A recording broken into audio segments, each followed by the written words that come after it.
तो इसमें हमारे देश में कुछ हफ्तों से जो वोट चोरी को लेकर माहौल बनाया गया है, इससे बीजेपी ही नहीं, जनता ही नहीं, पर्सनली मोदी की भी तकलीफें बढ़ गई हैं। वो तकलीफें बढ़ने का कारण क्या है ना, आइए समझते हैं। दोस्तों, दरअसल पिछले 2 साल से भारत देश रूस से अमेरिका के मना करने के बावजूद भी तेल की खरीदारी कर रहा है, लेकिन उसके बावजूद भी अमेरिका को इतनी तकलीफ नहीं हुई।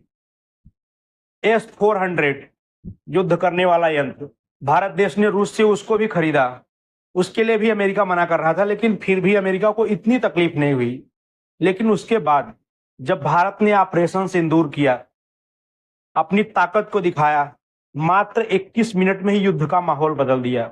इसके बाद अमेरिका को तकलीफ बढ़ गई। उसको ऐसे लगने लगा कि अब भारत भी विकसित देशों की श्रेणी में आने लगा है, वो भी अब हमारी बराबरी करने लगा है।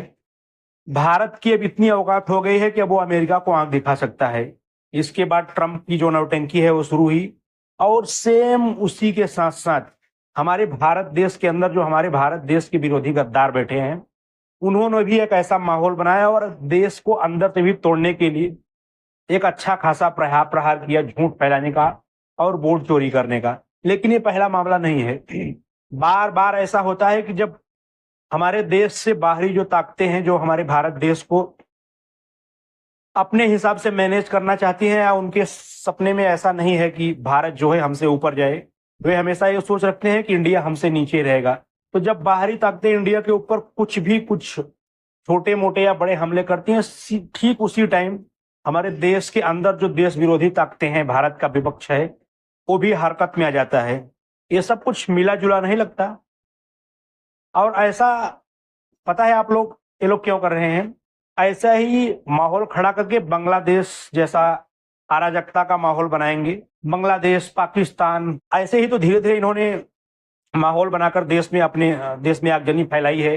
वहां अभी फिलहाल में बांग्लादेश की प्रधानमंत्री शेख हसीना जी को उन्होंने ऐसा ही झूठ फैलाकर इलेक्शन कमीशन के ऊपर ही आरोप लगाकर उनको जनता के अंदर एक उनके खिलाफ जुनून भर के उनको खदेड़ दिया वहां से।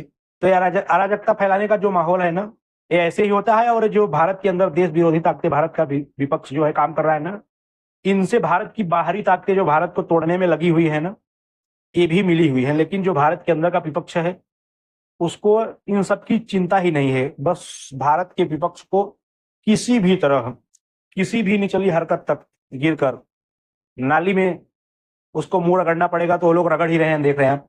किसी भी तरह से उसको भारत की सत्ता को हासिल करना है। लेकिन फैसला आप